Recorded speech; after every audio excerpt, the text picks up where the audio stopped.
وسلم على رسولك الكريم وآله الطاهرين رب اغفر وارحم وأنت خير الراحمين اللهم صل وسلم على رسولك الكريم وآله الطاهرين رب اغفر وارحم وأنت خير الراحمين اللهم صل وسلم على رسولك الكريم وآله الطاهرين رب اغفر وارحم وأنت خير الراحمين۔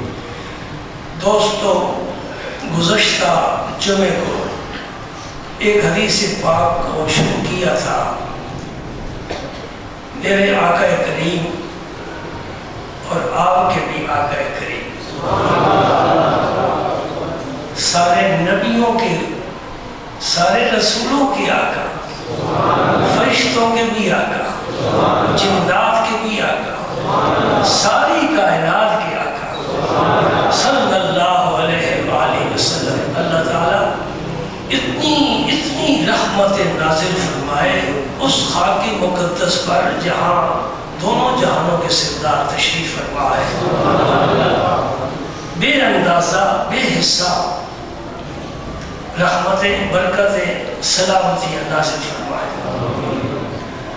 آپ نے فرمایا آمننی ربی بتسع، مجھے اللہ نے 9 کاموں کو کرنے کا حکم دیا ہے۔ یاد آ گئی بات؟ پہلی بات کیا تھی؟ اللہ سے ڈرنا، یعنی جو سبق میں نے عرض کیا تھا، بندے کی جلوت خلوت ایک، یاد ہے سبق؟ جلوت خلوت ایک، جو مکان کے اندر حالت ہو باہر وہی ہو، جو باہر ہو اندر بھی وہی ہو، جو ظاہر ہو باطن بھی وہی ہو، جو باطن ہو ظاہر بھی وہی ہو۔ اللہ سے ڈرنا، اللہ کا خوف۔ اور وہ حدیث پاک بھی پھر دوہرا دیتا ہوں، میرے آقا کریم نے فرمایا جس کی آنکھ سے خوف الہی کی وجہ سے ایک آنسو کا قطرہ مکھی کے سر کے برابر ہی کیوں نہیں نکل گیا، اس پر دوزخ کی آگ ہمیشہ کے لیے حرام۔ سبحان اللہ، بڑا عمل نہیں، بہت عمل ہے۔ اللہ تعالیٰ یہ گریہ کسی کو دیتا ہے۔ مولانا روح فرماتے ہیں چون گریہ طفل کہ جوشد لبن، بچہ نہ روئے ماں کے پستانہ میں خون جوش، دودھ جوش نہیں مارتا، بچہ روتا ہے تو ماں کے پستانوں میں اس کی چھاتی میں دودھ جوش مارتا ہے۔ چون گریہ ابر کہ خدد چمن، بادل نہ روئے وہ آنسو نہ بہائے تو گلستان اور بوستان اور باغ وہ مسکراتے نہیں۔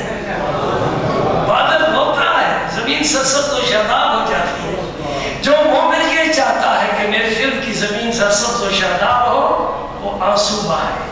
یہ بہت قیمتی چیز ہے، ہر ایک حصے میں نہیں آتی۔ راہ فرماتا ہے ہم زیادہ ہنسنے کے شوقین ہیں نا، مسکراہٹیں تلاش کرتے ہیں، محفلیں تفریح گاہوں پر جاتے ہیں، خوشی طلب کرتے ہیں۔ ان خوشیوں میں رب نہیں ملتا، رب ملتا ہے آنسو بہانے سے۔ نہیں سمجھے بات میں نہیں؟ اللہ پاک فرماتا ہے فَلْيَضْحَكُوا قَلِيلًا وَلْيَبْكُوا كَثِيرًا، انہیں بہت تھوڑا ہنسنا چاہیے، بہت زیادہ رونا چاہیے۔ دل کی جو زمین ہے وہ ہنسنے سے آباد نہیں ہوتی، رونے سے آباد ہوتی ہے۔ پیر گوبی پھر فرماتے ہیں تو خدا خواہد کے بابا یاری کنر، میل مارا جانبی زاری کنر۔ جس بندے پر اللہ راضی ہونا چاہتا ہے نا، اس کو رونا عطا فرما، گریہ زاری عطا فرما دیتا ہے۔ ایک دن نبی کریم صلی اللہ علیہ وسلم کا شان اقدس سے تشریف لائے، مسجد میں صحابہ کرام جمع تھے اور سب کے چہروں پر مسکراہٹ تھی، کوئی ایسی ہی بات ہو رہی تھی۔ حضور نے دیکھا، فرمایا آج تم بہت ہنستے ہو، جو کچھ میں جانتا ہوں تم بھی جانتے، جو کچھ میں دیکھتا ہوں تم بھی دیکھتے، تو تمہاری مسکراہٹیں غائب ہو جاتی، گریہ تم پر ہمیشہ جاری رہتا۔ وہ یہ رونا علم کی وجہ سے ہے، جسے علم ہے نا اس سے رونا آتا ہے کہ اللہ پاک کتنا زبردست طاقت والا ہے، پہاڑوں کو ٹکرا دیتا ہے، زمین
نبی پاک فرماتے ہیں قبر میں جو عذاب ہوتا ہے سوائے جن اور انسان کے باقی ساری مخلوق سنتی ہے. جتنی زبردست سزائیں کافروں کو منافقوں کو بے ایمانوں کو ملتی ہے، ہاں خوشخبری کی بات بتاتا ہوں، ایمان والوں کو نہیں ملتی. خوشی کی بات بتا رہا ہوں، کافر کو ماریں گے، منافق کو ماریں گے، مشرک کو ماریں گے، بے دین کو ماریں گے. کون؟ فرشتے عذاب والے.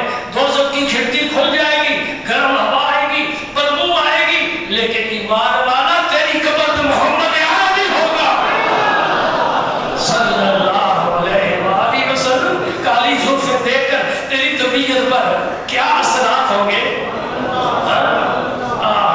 چمکتا چہرہ دیکھ کر تیری روح وجد میں نہیں آ جائے گی، اور تیری قبر میں جب وہ آئیں گے تشریف لائیں گے خوشبوئیں پھیل جائیں گی، اس لیے کہ ان کے پسینے سے بھی خوشبو آتی ہے. یہ دعا کرو مدینے والا ہمیں اپنا بنا دے. یہ کام مشکل ہے، یہ مشکل کام ہے.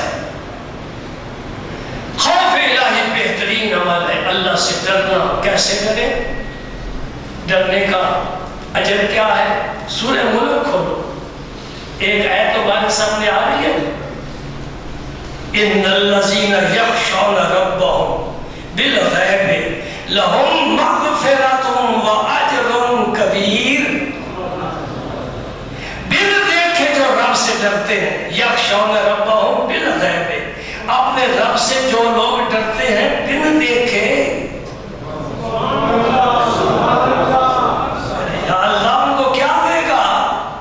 فرمایا پہلا معجزہ سنا دو، ان کے لیے مغفرت ہے، بخشش ہے، معافی ہے، کوئی گرفت نہیں ہے، بلکہ میرا ایمان کہتا ہے جو ڈرنے والے لوگ ہیں ان کے نامہ عمل بھی نہیں کھولا جائے گا. اس لیے کہ رب فرماتا ہے ایک تو مغفرت ہے اور دوسرا کیا ہے؟ وَأَجْرٌ کبیر. صرف اجر نہیں فرمایا کہ اجر دوں گا، کبیر. اور جس کو رب کبیر کہے وہ کتنا بڑا ہوگا. کل متاع دنیا قلیل. یہ زمین، وہ آسمان، یہ فضائیں، یہ ہمارے، یہ چاند سورج، یہ شمس و قمر، بحر و بر، شام و سحر، زیر و زبر، یہ کیا ہے؟ قلیل ہے. یہ ساری دنیا قلیل ہے. رب کہتے ہیں تو میرا بندہ ہے، مجھ سے ڈرتا تھا، اندر بھی ڈرتا تھا، باہر بھی ڈرتا تھا، میں تجھے اجر کبیر دینا چاہتا ہوں جس کی کوئی حد ہی نہیں ہے. اتنا اجر تھا. سبحان اللہ، سبحان اللہ. کیسے ڈرنا چاہیے؟ میرے آقا کریم نے ایک واقعہ بیان فرمایا. سبحان اللہ. 3 آدمی سفر پر جا رہے ہیں، صحیح حدیث ہے. 3 آدمی سفر پر جا رہے ہیں، جنگل کا سفر ہے، پہاڑی سفر ہے، موسم سردی کا، چھا گئے بادل، برسنے لگی بارش. کریں تو کیا کریں؟ ایک غار میں جا کر بنا لی. میرے رب کے بڑے پیارے کام ہیں. رب نے اوپر سے اچھی موٹی تازہ چٹان پھینکی جو غار کے دروازے پر آ کر غار کا دروازہ بند کر، اب نکل نہیں سکتے. رات تو سکون سے گزارو. یہ جو غار کے منہ سے سردی آنے والی تھی وہ بھی رک گئی. رب نے انتظام کر دیا. رات گزر گئے، صبح ہوئی، اب تو نکلنا ہے. سفر ہمارا بڑا دور کا ہے، پتہ نہیں کہاں کہاں جانا ہے. کیسے نکلے؟ 3 آدمی زور لگائے، چٹان کیسے ہٹے؟ اچھا مجھے یہ تو بتاؤ، یہ اوپر سے چٹانیں، پہاڑی سفر کرنے والے، پہاڑوں میں رہنے والے دیکھتے رہتے ہیں، آپ کو بھی علم ہے، قرآن میں بھی ذکر آتا ہے، یہ اوپر سے پہاڑی سے پتھر نیچے کیوں گرتے ہیں؟ کسی سائنسدان سے پوچھو، وہ کوئی اور جواب دے گا. میں کہتا ہوں رہنے دو سائنسدان کو، یہ تو کل پیدا ہوا، سائنس بھی کل پیدا ہوئی. رب کا قرآن کھولو. یہ نہیں جواب دیتا. تیرے سوال کا حل اس کے پاس نہیں ہے. لا ریب فیہ ہے کتاب تبیان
سے نظر آ جائے گا، یہ نہیں پتا چلے گا کہ اس کا نام کیا ہے۔ تصویر یہ نہیں پتا اس کا نام کیا ہے، تصویر یہ نہیں بتائے گی کہاں کیا رہنے والا ہے، تصویر یہ نہیں بتائے گی پیشہ کیا ہے، تصویر نہیں بتائے گی اس کے عمل کیسے ہے، اخلاق کیسے۔ نہیں، نبی پاک کی مجلس میں بیٹھنے والا تجھے دونوں جہانوں کی خبریں دے گا۔ یہ حضرت عبداللہ ہے، حضور کی دعاؤں کو سنایا ہے۔ دوستوں، تیرا وہ نبی نہیں ہے جیسے عیسائیوں کا نبی ہے۔ یہ کمزوری عیسائیوں کی ہے، وہ اپنے نبی کے بارے میں تجھے کچھ نہیں بتا سکتے۔ تیرے نبی کی ہر چیز محفوظ ہے۔ تو پوچھنا چاہے کہ میرے نبی کے بال کتنے سفید سے، ہم بتائیں گے۔ تو پوچھنا چاہے کہ نبی نے کون کون سے پرندوں کا گوشت کھایا ہے، علماء بتائیں گے۔ تو پوچھنا چاہے نبی پاک نے کون کون سی سبزی پسند فرمائی ہے، کس کس جانور کا گوشت حضور نے تناول فرمایا ہے۔ نہیں، بکرے کے کس حصے کا گوشت نبی کو پسند تھا، وہ بھی بتائیں گے۔ میرے نبی کی رات دن روشن ہے، میرے نبی کی گلشن میں کبھی خزاں آئی نہیں، ہمیشہ بہار رہتی ہے۔ اس گلشن کے پھول کبھی مرجھاتے ہی نہیں، ہمیشہ تازہ رہتے ہیں، خوشبوئیں پھیلاتے ہیں۔ ہمارے ہاں ایسے پھول ملتے ہیں جو خوشبو نہیں دیتے، نبی کا باغ ایسا ہے جس کا ہر پھول ہی خوشبو تقسیم کر رہا ہے۔ سبحان اللہ۔ یہ حضرت عبداللہ بن عباس ہے، فرماتے لوگوں یہ رسی جو تھی نا اونٹ کا گھٹنا باندھنے والی، اس کو عربی میں اکال کہتے ہیں، عین اور بڑا کاف دو نقطے والا، یہ باندھ دیتے ہیں گھٹنا اونٹ کا، پھر وہ اٹھ نہیں سکتا۔ عرب لوگ رومال ڈالتے ہیں، اس کے اوپر بھی ایک موٹی سی رسی ڈال، اس کو بھی اکال کہتے ہیں، وہ ان کی رومال کو محفوظ رکھتا ہے۔ مسئلہ سمجھاؤ، یہ دونوں کنارے عرب چھوڑ دیتے ہیں۔ اسی طرح امام بھی نماز پڑھاتا ہے، مقتدی بھی پڑھتے ہیں، ہماری فقہ کے مطابق اس طرح نماز مکروہ ہو جاتی ہے۔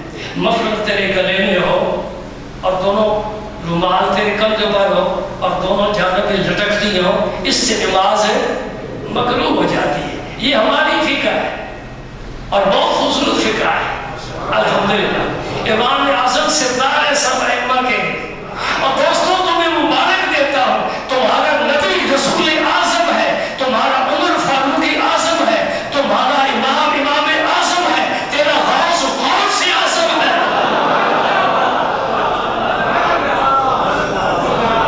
وہ تیرے گھر میں ساری عظمتیں آ گئی، اس نبی کا کلمہ پڑھتا جیسا نبی کوئی نہیں ہوا، اس کتاب کو پڑھتے جس جیسی کوئی کتاب نہیں ہوئی، ایسی امت میں ہو کوئی امت نہیں ہوئی۔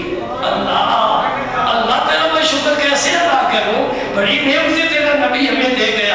عبداللہ بن عباس فرماتے ہیں یہ اکال رسی اونٹ کا گھٹنا باندھنے والی اگر کسی کی جنگل میں گم ہو جائے، میرے پاس آئے، میں قرآن سے ڈھونڈ کر دوں گا۔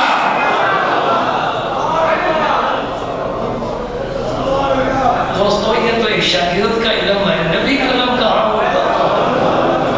کوئی حد ہے ان کی عروج کی، کوئی حد ہے ان کی عروج کی۔ بالغ الملا بکمالہ، اللہ اکبر۔ اندھیرے رخت سفر باندھ کر چلے گئے، کشفت تجا بجمالہ، چلنا پیارا، بیٹھنا پیارا، اٹھنا پیارا، بات کرنا، مسکرانا، سننا، سنانا، سونا، جاگنا، کھانا، پینا، میرے نبی کا پیارا حسنت جمیل خصالہ۔ جب یہ نعمتیں مل گئی پھر کہا صلو علیہ وآلہ، اللہم صلی وسلم علی رسولک الکریم وآلہ الطاہرین۔ اللہ اکبر۔ کیا فرما رہے ہیں عبداللہ بن مسعود؟ یہ میرے نبی کے مدرسے کے ایک طالب علم ہے۔ کیسے یہ علم ملا؟ ہمارے کورس کرنے کے اور طریقے ہیں، نبی اور طریقے سے کورس کراتا ہے۔ آپ بیت الخلاء میں تشریف لے لیں، آپ اسے باشمو کہتے ہیں، ٹائلٹ کہتے ہیں۔ حضرت عبداللہ ابن عباس میں بچے تھے اور ان کی خالہ حضور کے ازواج مطہرات میں سے تھی، تو پھر بانجا خالہ بڑا پیار بڑی محبت، تو اکثر پھر آنا جانا ہوتا تھا نا، ایک ہی گھر بن کے نا، لوٹا بھر کر نہ دروازہ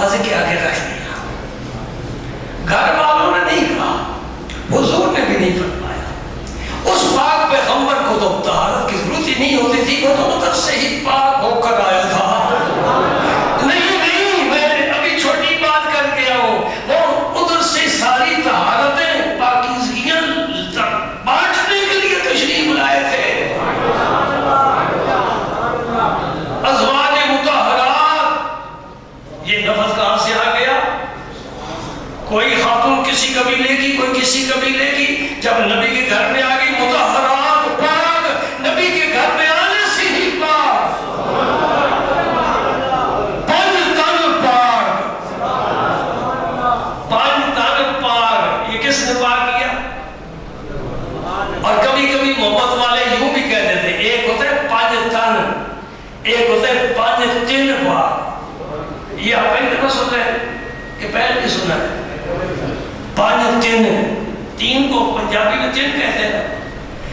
پانچ وہ افراد ہیں جنہیں حضور نے اپنی چادر کے نیچے رکھ کر اللہ ہؤلاء اہل بیتی، یا اللہ یہ بھی میرے، یہ بھی سنیوں کا ترجمہ کر رہا ہوں، یہ میرے اہل بیت، یہ نہیں ترجمہ، یہ بھی میرے اہل بیت۔ فرق ہے، یعنی ازواج مطہرات کو تمہیں پہلے ہی پاک کر دیا ہے، یہ بھی میرے اہل بیت ہے، انہیں بھی اپنے پاک لوگوں میں شامل فرما لے۔ پانچ یہ ان میں علی مرتضیٰ بھی شامل ہے نا، تین باقی بچ گئے، ابو بکر صدیق، عمر فاروق، عثمان غنی، وہ پانچ تین پاک۔ لیکن نہیں، ہمارے امام، ہمارے قائد، ہمارے عالم دین، مجدد دین، اعلی حضرت عظیم البرکت، وہ کیا فرماتے ہیں؟ فرماتے ہیں یہ پانچ تین والی بات نہیں ہے، تیری نسل پاک میں ہے بچہ بچہ نور کا، بچہ بچہ نور کا، اس دن سے لے کر قیامت تک، مشرق میں ہو، مغرب میں ہو، پنجاب میں ہو، ہندوستان میں ہو، تیری نسل پاک سے ہو، تیری نسل پاک سے ہے، بچہ بچہ نور کا، تو ہے عین نور، تیرا سب گھرانہ نور کا۔ دو صاحبزادیاں حضرت عثمان غنی کے گھر میں ہیں، وقفے وقفے کے ساتھ، ایک کا انتقال ہوا، دوسری صاحبزادی کا نکاح کر دیا، حضرت رقیہ اور حضرت ام کلثوم حضور کی صاحبزادی ہے، نکاح ہوا حضرت عثمان کے ساتھ، تو عثمان کیا بن گئے؟ ذوالنورین، دو نوروں والے، دو بیٹیاں میرے پیغمبر کی جس کے گھر میں دو نوروں والا، بیٹیاں جس کے گھر ہو وہ نور والا ہو، اور جس کے گھر اللہ اکبر، سوچ رہے نا؟ ہاں بھائی، بات کیا کر رہا تھا؟ تین آدمی، ہاں وہ چٹان کیسے گرتی ہے؟ سیرس والا کچھ بتائے گا، رب کا قرآن کہتا ہے وَإِنَّهَا لَيَهْبِطُ مِنْ خَشْيَةِ اللَّهِ، وہ چٹان اللہ کے خوف کی وجہ سے نیچے گرتی ہے۔ پتھروں میں خوف ہے، پتھروں میں خوف ہے۔ ایک پیغمبر کا گزر ہوا، چشمہ جاری، وہ ایک پتھر سے چشمہ جاری تھا، پوچھا تو کیوں رو رہا ہے؟ میں نے سنا ہے کہ دوزخ کا ایندھن انسان بھی ہے، پتھر بھی ہے، وقودها الناس والحجارہ، پتھر بھی ہے، تو ہو سکتا ہے اور پتھروں میں بھی شامل ہوں، مجھے بھی دوزخ میں ڈالا جائے، میں اس خوف سے رو رہا۔ پتھر بھی روتے ہیں، سمجھے؟ پتھر بھی روتے ہیں، اور کھجور کے خشک تنے بھی نبی کی ہجر میں روتے ہیں۔ یہ تو بڑا لمبا موضوع بن گیا بھائی، اس جمعے تو نہیں ختم ہوگا۔ نبی کی یاد میں کھجور کے خشک تنے بھی روتے ہیں۔ اللہ اکبر، اللہ اکبر۔ پیغمبر نے اللہ کی جناب میں التجا کی، مولا کریم اس پتھر کو معافی دے دے، بڑے پتھر ہیں دوزخ میں ڈالنے کے لیے۔ ہم بھی دعا کرتے ہیں مولا کریم ہمیں معافی دے دینا، جاپان میں بڑے ہیں دوزخ میں جانے کے لیے، امریکہ میں بھی بڑے ہیں دوزخ میں جانے کے لیے، سارے بھی ایمان ہیں، انگلینڈ میں بھی ہیں، پورا یورپ بھرا ہوا ہے۔ یاد جب دوزخ میں ڈالنا تو ان کو ڈالنا، ہمیں بچا لینا۔ وَقِنَا عَذَابَ النَّارِ، وَقِنَا عَذَابَ النَّارِ، جو یہ دعائیں مانگتے ہیں، یہاں تسلی ہے، یہاں تسلی ہے، یہاں اطمینان ہے۔ دعائیں مانگو وَقِنَا عَذَابَ النَّارِ، عذاب دوزخ سے بچانا تسلی ہے، انشاءاللہ اللہ بچائے گا۔ اللہ پاک نے اپنے پیغمبر کو فرمایا کہ میں اس پتھر کو دوزخ میں نہیں ڈالوں گا، اس کو خوشخبری سنا۔ پیغمبر تشریف لائے، پتھر سے کہا تو مطمئن ہو جا، میں نے تیری معافی رب سے مانگ لی ہے، تو امن میں ہے. کس نے امن دیا؟ رب نے. کس کے توفیل؟ اور ساتھ ساتھ نسخے تیار کرتے جایا کرو. میں تو گزر جاتا ہوں نا. امن رب نے دیا. کس کے توفیل؟ اللہ کے نبی کے توفیل. ہمیں بھی اللہ جنت میں لے جائے گا لیکن کس کے توفیل؟ عذاب سے بچائے گا. کس کے توفیل؟ اور جو وسیلے کے قائل نہیں رب کا ہار بھی ہے. اگر غفار ہے تو قہار بھی ہے. پھر تیرے حصے میں وہی صفتیں آئیں گی انشاءاللہ. مغفرت ہمارے سے بھی آئے گی. ہم نبی کا وسیلہ وسیلے کا قائل ہونا. وہ میں کل بھی ساتھی کو سنا رہا تھا. آخری سلام جب پیش کیا نا مواجہ شریف پر ودا ہو رہے تھے, جب دروازے کی طرف چلے تو وہاں ملا کھڑا ہوا ہے. لا وسیلہ لا ولی لا نبی لا وسیلہ. میں کہ بڑا کام کر رہا ہے, کہ بڑا کام کر رہا ہے, بڑی تبلیغ کر رہا ہے, بڑا اسلام پھیلا رہا ہے, بڑے راز لوگوں کو سمجھا رہا ہے. یعنی کوئی اللہ کی جناب میں نہ کسی ولی کا وسیلہ ہے نہ کسی نبی کا وسیلہ. میں کہ انشاءاللہ تجھے نہیں وسیلہ ملے گا, ہم وسیلے قائل ہیں, ہمیں وسیلہ ملے گا. اس ملا کو انشاءاللہ میں قیامت دن ڈھونڈ کر پکڑ کر لاؤں گا. ہاں بھائی اب بتا, نبی کی شفاعت نہیں قبول ہے تجھے, اس لیے کہ شفاعت تو وسیلہ ہے. آؤ جاؤ. اللہ اکبر اللہ اکبر. دوبارہ جو پیغمبر کا گزر ہوا تو وہ پتھر پھر رو رہا تھا. پوچھا بھائی تجھے اس دن میں نے پیغام دے دیا تھا اپنے رب کا, مغفرت کا, معافی کا, امن کا, سلامتی کا, پھر کیوں رو رہا؟ کہنے لگے تھی اب میں دوزخ کے ڈر سے نہیں رو رہا, اب میں رو کر اپنے رب کا شکریہ ادا کر رہا. جنہاں دے اندر ایک سمانا رومن کم کنا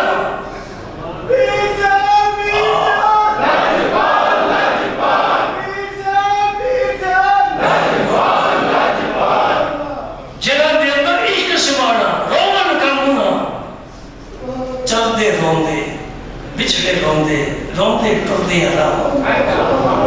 اللہ پاک ہمیں وہ گریہ نصیب فرمائے. تینوں نے فیصلہ کیا کہ زندگی میں عمل تو ہم کرتے ہی رہتے ہیں, کوئی عمل ایسا جس پر ہمیں یہ تسلی ہو کہ یہ بغیر ریاکاری کے ہم نے عمل کیا ہے, وہ اللہ کی جناب میں وسیلہ پیش کریں. وسیلے والی بات آ گئی. عمل بطور وسیلہ اللہ کی جناب میں پیش کریں. عمل مخلوق ہے. انکم وما تعملون, خلقکم وما تعملون. جو تم عمل کرتے ہو ان کو بھی اللہ نے پیدا کیا, تمہیں بھی اللہ نے پیدا کیا. ہمارے عمل بھی مخلوق ہے تو مخلوق کا وسیلہ پیش کر رہے. عمل مخلوق ہے, عمل کا وسیلہ پیش کر رہے ہیں. اگر عمل کا وسیلہ پیش کرنا جائز ہے تو جس نبی نے وہ عمل سکھائے بتلائے ہیں ان کا وسیلہ پیش کرنا بھی جائز ہے. یہ وسیلے کا الگ ایک موضوع ہے, انشاءاللہ کبھی اس پر بھی اظہار خیال کروں گا. اور بڑے دلائل ہیں اہل سنت والجماعت کے پاس, بڑے مضبوط دلائل ہیں قرآن سے حدیث سے انشاءاللہ. ایک نے دعا مانگی, مولا کریم میرے والدین بوڑھے تھے, ضعیف تھے, اور میں ہی کمانے والا, کام کاج کرنے والا تھا. بکریاں رکھی تھیں, بکریاں چرانے کے لیے میں جنگل میں لے جاتا, شام کو واپس آتا, دودھ دو کر میں سب سے پہلے اپنے والدین کو پلاتا. میرے بچوں توجہ کے قابل.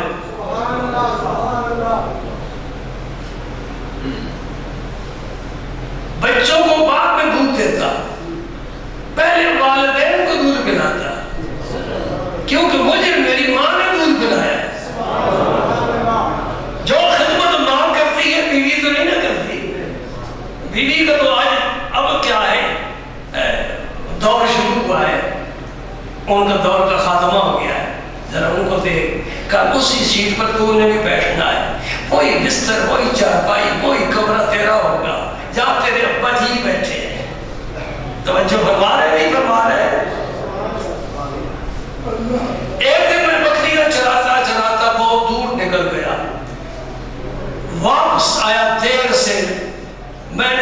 سے پہلا وہی کام کیے جو روزانہ کرتا ہوں. بکریوں کا دودھ دھو کر میں اپنے والدین کے کمرے میں گیا, دیکھا تو دونوں سو چکے تھے.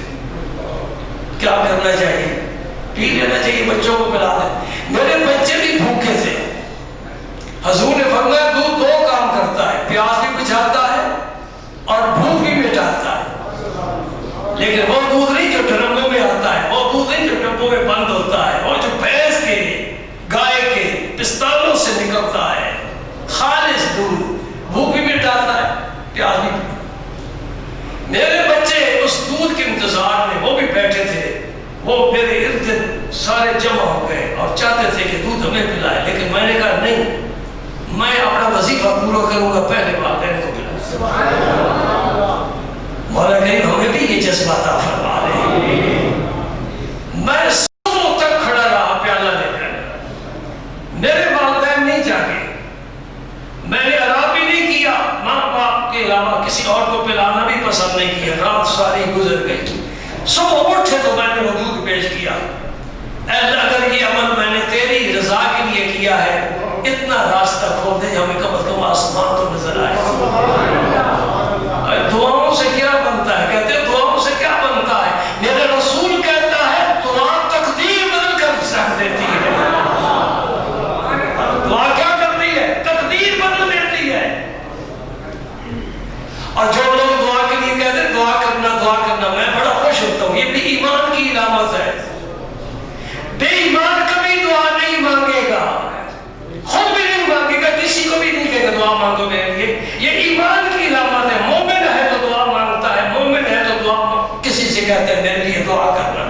لیکن ایک دعا ہوتی ہے رسم یوں ہے, الیکس نہیں, اچھا یہ دعا کرنا, مسافر جی دعا کی درخواست ہے, یہ کوئی دعا نہیں ہے. تو تیار ہو کر آ کسی کامل کے پاس, پھر آ کر عاجزی پیش کر, اور پھر آ کر عرض کر جی مجھے یہ مشکل ہے, میری مشکل آسان کرے میرا رب. آپ اللہ کی جناب میں درخواست پیش کرو. کوئی زندہ ہے وہ بھی دعا کر سکتا ہے, کوئی قبر والا ہے وہ بھی دعا کر سکتا ہے. یہ مسئلہ بھی پکا وجہ میرا خیال. قبر والے مار نہیں گئے, مٹی میں نہیں مل گئے, وہ زندہ ہے, زندہ ہے. آنے والے کو دیکھتے ہیں, سلام دیتے ہیں, جواب دیتے ہیں, بات کرتے ہیں, سنتے ہیں. ہم ان کا سلام کا جواب نہیں سنتے, وہ ہمارا سلام سنتے ہیں. یہ دعا مانگی تو بڑی چٹان سرک گئی, لیکن اسے آدمی نہیں گزر سکتا. دوسرا دعا مانگتا ہے,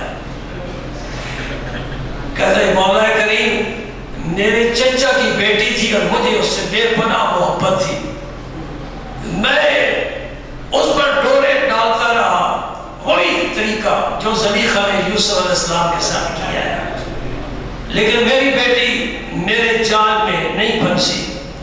ایک دن اسے کوئی بڑی زبردست ضرورت پیش آئی. اس نے کہا 100 دینار میرے لیے جمع کر تو میں تجھے خلوت میں بلاؤں گی. میں نے 100 دینار جمع کیے اور اس کو دے دیے. ہمیں خلوت مل گئی, وہی خلوت جو میاں بیوی کو ملتی ہے. لیکن یہ تو میاں بیوی تھے نہیں, غیر محرم تھے. یاد رکھو مسئلہ, چچا کی بیٹی ہو, پھوپھی کی ہو, ماموں کی ہو, خالہ کی ہو, یہ سب غیر محرم ہے. ان کے ساتھ محرم والا بے تکلفی نہیں کرنی چاہیے. جس طرح صوفے پر گھٹنے کے ساتھ گھٹنا ملا کر بیٹھ جاتے ہیں, آنکھوں میں آنکھیں ڈال کر باتیں کرتے ہیں, مسکراتے ہیں, نہیں کرنا چاہیے. شریعت نے پابندی لگائی ہے. ان پابندیوں میں بڑی برکتیں ہیں, بڑے فائدے ہیں. اور آج تو ہم اتنے دور چلے گئے کہ لڑکی اپنا دوست ساتھ لاتی ہے, میرا دوست ہے, ٹھیک ہے بیٹھو چائے شائے پیو, سیر کے لیے چلے جاؤ. اللہ اکبر, کس بلندی پر تھا تیرا ستارہ,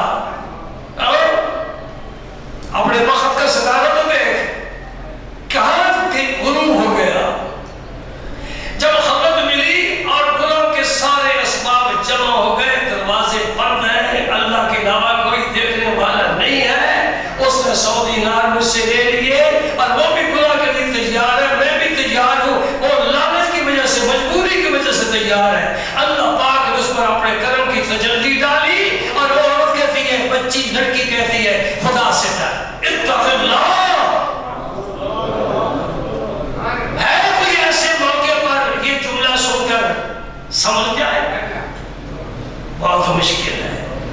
وہ یعقوب پیغمبر کا فرزند ہی ہو سکتا ہے، وہ حضرت یوسف علیہ السلام ہی ہو سکتے ہیں۔ بڑا مشکل ہے جذبات کو کنٹرول کرنا اور اس حالت سے اس حالت میں آنا۔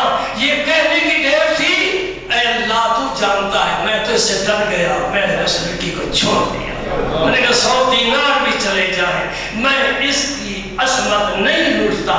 اے اللہ کا یہ کام میں نے تیری رضا کے لیے کیا ہے، ہمارے لیے کشادگی فرما دے۔ یہ دعا کرنے کی دیر تھی، پتھر پھر سرک گیا، لیکن ابھی راستہ نہیں بنا۔ میرا نبی بیان فرما رہا ہے، صحابہ سن رہے ہیں۔ یہ میرے پاس حدیث پاک کی کتاب ہے۔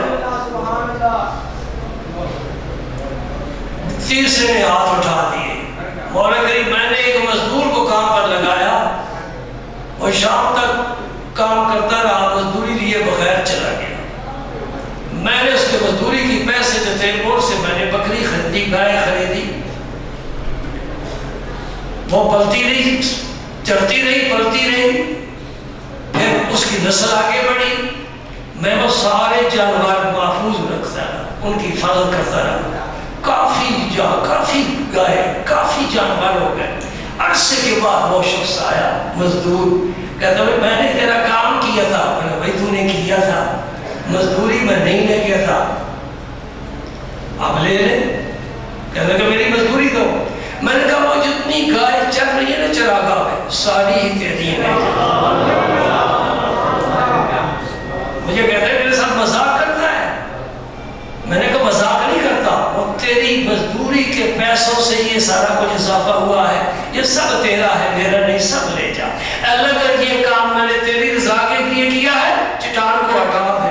میرے نبی نے فرمایا چٹان ہٹ گئی، تینوں سلامتی سے باہر نکل گئے۔ مثال بیان کر دی، اگر غموں کا، دکھوں کا غار ہے اور اس کے اوپر چٹانیں آ گئی ہیں، نہیں ہٹ سکتی، تو اپنے رب کی حضور سفارش پیش کر، اپنے اعمال صالحہ کی، اپنے نبی کی، اپنے پیر و مرشد کی، غوث قطب ولی کی، انشاءاللہ اللہ پاک تیری مشکلیں آسان فرمائے گا۔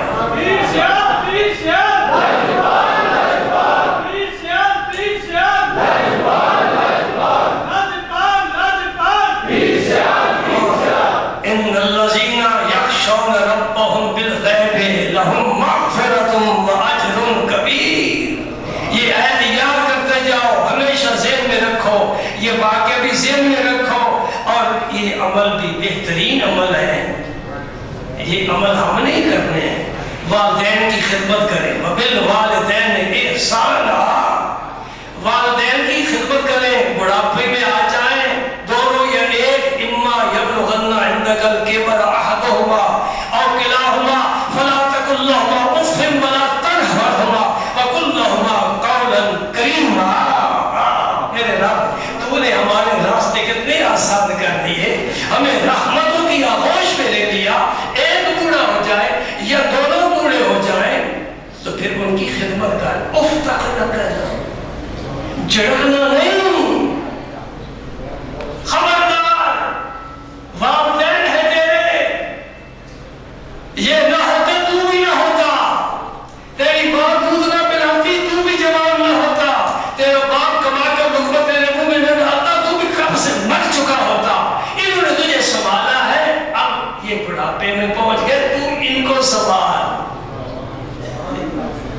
واخفض لهما جناح الذل من الرحمہ، اور پھر رحمت، پیار، محبت کے پر ان کے لیے بچھا دے۔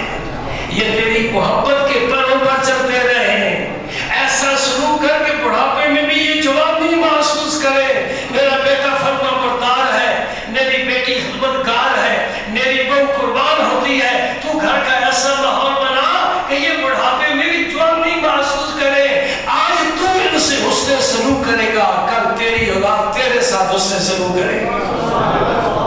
اس ہاتھ دے، اس ہاتھ دے، یا سودا نقد و نقد، سودا نقد و نقد ہے۔ کر لو خدمت والدین کی، کر لو خدمت درویشوں کی، کر لو خدمت مسکینوں کی، کر لو خدمت بیماروں کی، کر لو خدمت یتیموں کی، کر لو خدمت بیوہ عورتوں کی۔ اللہ کے ہاں خزانے بے شمار ہیں، تجھے بھر دیں گے، تیرے سارے برتن بھر دیں گے۔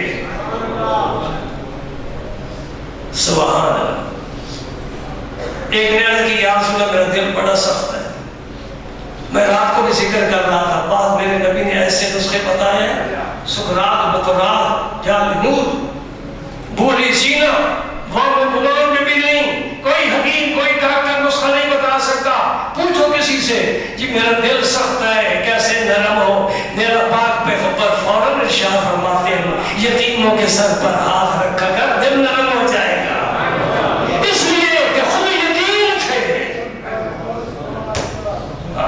خود یتیم تھے، سارے جہان کا آسرا، سارے جہان کا ملجا، ساری کائنات کا ماما، ساری دنیا کا شفیع، رحمت للعالمین صلی اللہ علیہ وآلہ وسلم۔ درود پاک پڑھو اور سنت پڑھو، اللہم صلی وسلم اللہم صلی وسلم علی رسولک الکریم وآلہ الطاہرین، رب اغفر وارحم وانت خیر الراحمین۔